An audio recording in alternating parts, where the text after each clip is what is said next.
Ano na? Nag-picture pa yata si si Mario.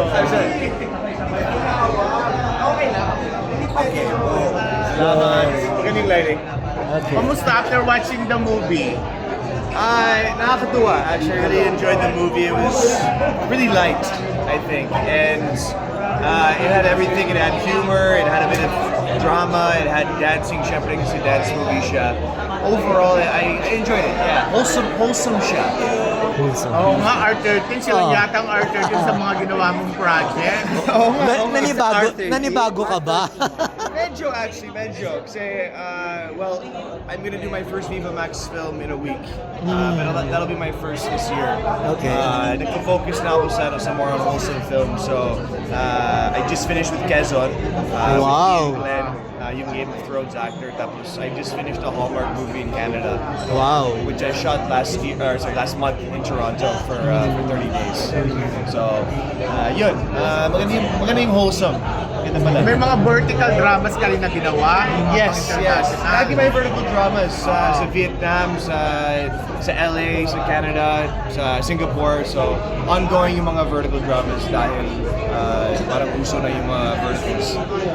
Relax ka ba gumawa ng isang post? Ano no? Relax ba? Relaxing ba? Na, You doing the movie?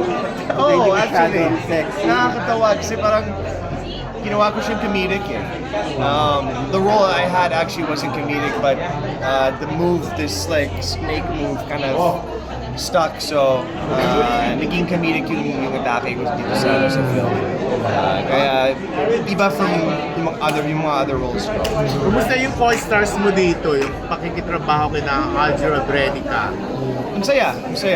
Laki ng cast eh. So, I mean, we had really a huge range of actors, eh, not only from drama but also basketball players and comedians, and not to mention Carlos Morales, a veteran actor that started as a macho dancer. So very versatile yung cast.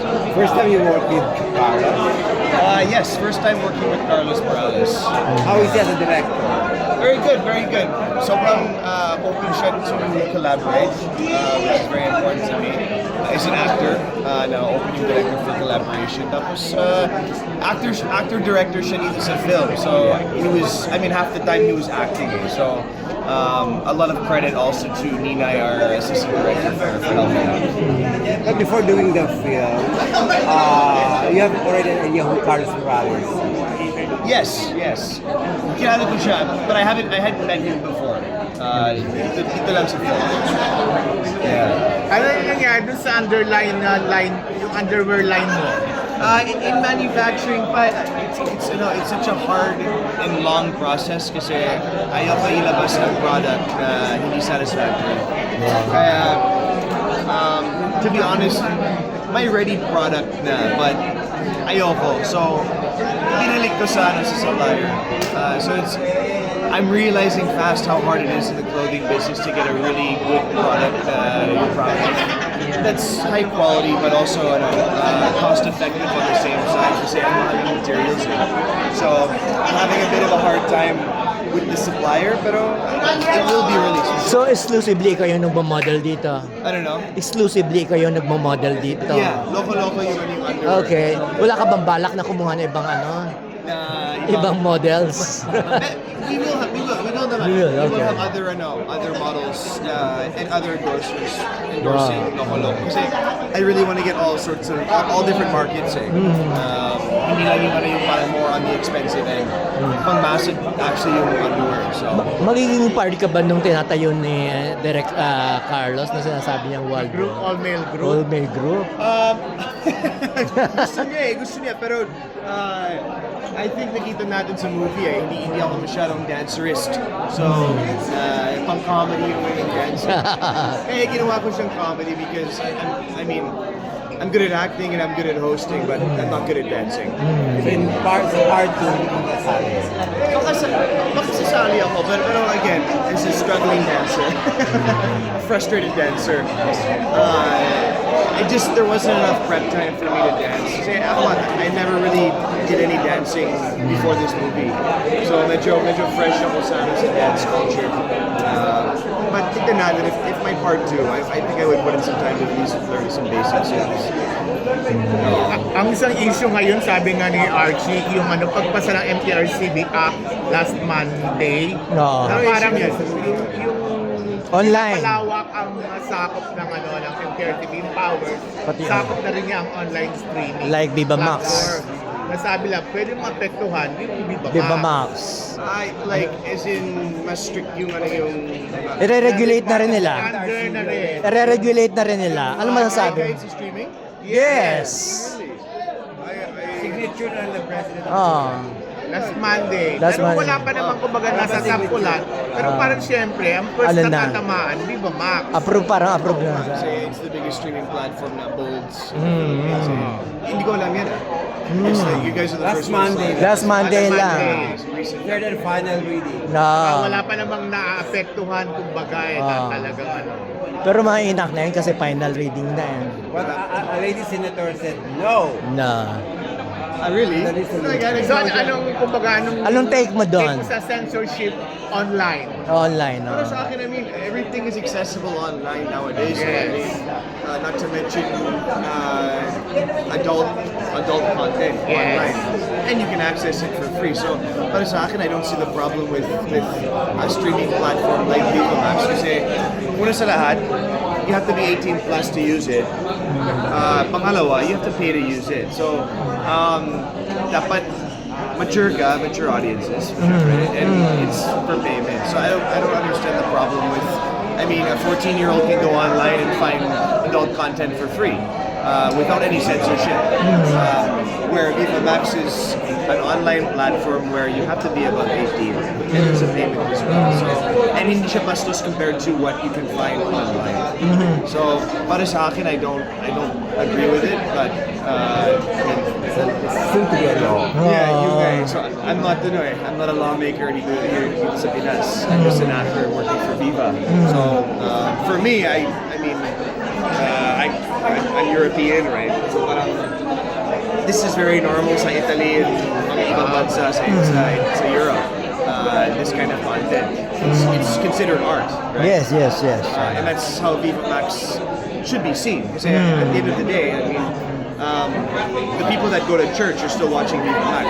Alam niyo kung bakit.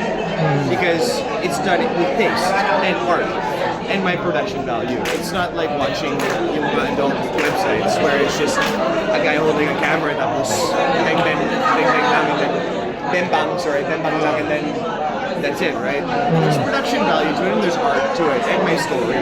So, Since mareregulate ang online content, so do you consider it na maging threat din sa trabaho nyo sa, just like for example, Viva Max? depende sa result ng Any sexy actor. But you can do hosting naman, di ba? You sa can do result other... ng regulation yan. Ako kasi, not all of my beans are in Viva Max. So Yeah. Viva Max, I see Viva Max as one thing that I do, but not everything. Para sa mga Viva Max actors that rely on Viva as their source of income, and that's the only thing they do. Kawawa sila. Ako kasi parang meron akong management in LA, I have a management in Italy. So I speak Italian. I speak So, tuloy-tuloy yung mga projects ko. Whether it's here or outside. Tapos posting and endorsing products online, social media. Besides may Quezon ka pa, di ba? May Quezon din. Wow. So, kahit pa paano, I'm also doing mga mainstream stuff. Hindi lang Viva Max.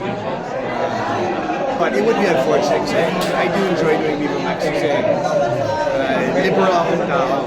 So I enjoy Viva Max. I enjoy the sexy side of it. On the night, how's love? How's love life? Wala akong love life. Napagod ako sa love life.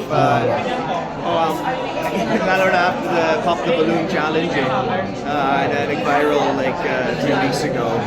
But sa totoo lang, I'm just really focusing on myself. And I think I deserve that after everything that's gone on in the last year.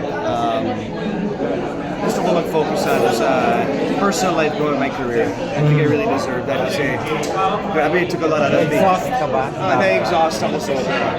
More than the media will know and syempre more than the general population will know, right? Kumusta na kayo ni people that are commenting.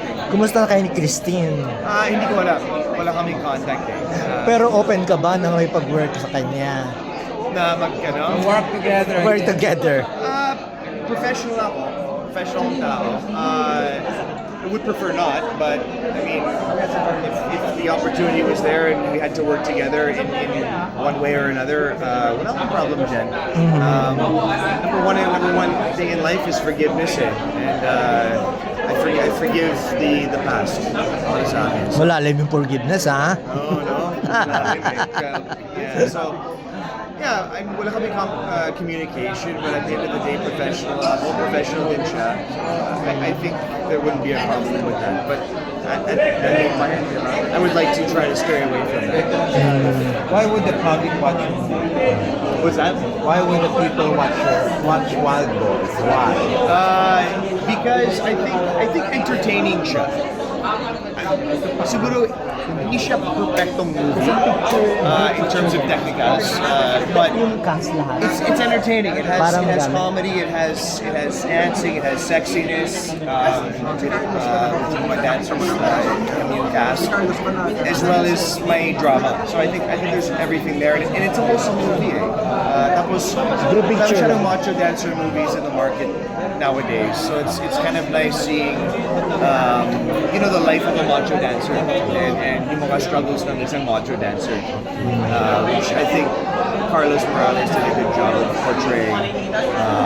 At yung mga macho dancer clubs in bars, like Adonis, for example, you can understand like the struggles that they face, right? And how it's kind of a dying industry in a way, diba? Napanood mo ba yung laro sa baga niya? Hindi. Sayang. Walang panood mo. Award-winning film. Award-winning. No. At saka yung kanyang frontal. Daya naman yun eh. Daya ba yun? Siyempre kinat eh. Kinat nila. Supposedly kinat, tinutulan ng ano, ng MTRC. ari niya, supposedly. would be Hindi. Oo. Alam ka namang ano, Kinat kasi ni Kuan yun, di ba? ni Pero Monique siguro- Wilson. Oo, there's a scene theatrical Oh. release. Hindi, in the story. Siyempre, ano yun, But daya. it comes from an acclaimed Pero may frontal dapat. Oo, kaya siyempre, ikakat yung penis. Oo. Penis yun, Oo. daya, di ba? Daya. Talaga. Oo. Kaya ba yan? Kaya? Nag-frontal na siya, ano ka ba? Oo nga. Sa laban the end of the world. Oo. Yung Shandy. Kay Shandy. Yeah, Shandy. Kaya okay lang yung mga pakwet-kwet dito. Ah. Thank you guys. Thank you. Okay.